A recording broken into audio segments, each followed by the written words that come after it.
Sabay-sabay po nating basahin ang Aklat ng Mga Awit, chapters 32 to 33.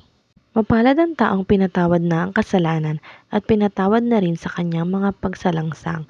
Mapalad ang taong hindi pinaparatangan, sa harap ni Yahweh hindi siya nanlinlang. Nang hindi ko pa naihahayag ang aking mga sala, ako'y nanghina sa maghapong pagluha. Sa araw at gabi ako'y iyong pinarusahan, wala nang natirang lakas sa katawan, parang hamog na natuyo sa init ng tag-araw. Kaya't ang kasalanan ko'y aking inamin, mga pagkakamali ko'y hindi na inilihim. Ako'y nagpasyang sa iyo'y ipagtapat, ang mga sala ko'y pinatawad mong lahat. Kaya ang tapat sa iyo ay dapat manalangin, sa oras ng kagipitan ikaw ang tawagin, at sa bugso ng bahay di sila aabutin. Ikaw ang aking lugar na kublihan, inililigtas mo ako sa kapahamakan. Aawitin ko ng malakas pag-iingat mo at pagliligtas. Ang sabi ni Yahweh, aakayin kita sa daan at tuturuan kita at laging papayuhan. Huwag kang tumulad sa kabayo o sa mola na walang pangunawa, na upang sumunod lang ay hahatakin pa ang renda. Labis na magdurusa ang taong masama, ngunit ang tapat na pag-ibig ni Yahweh ang mag-iingat sa sinumang nagtitiwala sa Kanya. Lahat ng tapat kay Yahweh magalak na lubos, dahil taglay nilang kabutihan ng Diyos. Sumigaw sa galak ang lahat na sa Kanya ay sumusunod. Lahat ng matuwid ay dapat na magsaya, dahil sa ginawa ng Diyos sa kanila, kayong masunuri magpuri sa Kanya. Ang Diyos na si Yahweh ay pasalamatan, tugtugin ng alpa at awit ay saliwan.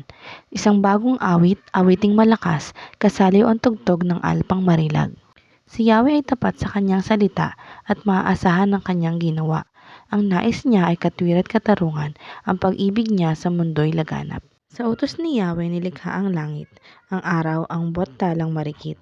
Sa iisang dako, tubig ay tinipon, at sa kalaliman ay doon kinulong. Matakot kay Yahweh ang lahat sa lupa, dapat katakutan ng buong nilikha. Ang buong daigdig kanyang nilikha, sa kanyang salita lumitaw na kusa.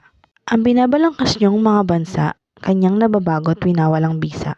Ngunit ang mga panukala ni Yahweh hindi masisira, ito'y mananatili. Mapalad ang bansang si Yahweh ang Diyos, mapalad ang bayang kanyang ibinukod. Magmula sa langit kanyang minamasdan ang lahat ng tao na kanyang nilalang. Nagmamasid siya at namamahala sa lahat ng tao sa balat ng lupa. Ang isip nila'y sa kanya nagmula, walang nalilingid sa kanilang gawa. Di dahil sa hukbo hari nagtagumpay, ni dahil sa lakas nagwagi ang kawal. Kambayong pandigmay di na kailangan, upang sa digma ay kamti ng tagumpay. Di makakapagligtas, lakas nilang taglay. Ang nagmamahal kay Yahweh at nagtitiwala sa kanyang pag-ibig ay kinakalinga. Hindi hahayaang sila ay mamatay, kahit magtagutom sila ay binubuhay. Tanging si Yahweh lang ang ating pag-asa, tulong na malaki at sanggalang siya. Dahil nga sa kanya kami natutuwa, sa kanyang pangalan ay nagtitiwala. Ipagkaloob mo na aming makamit, O Yahweh, ang iyong wagas na pag-ibig, yamang ang pag-asa'y sa iyo nasasalig.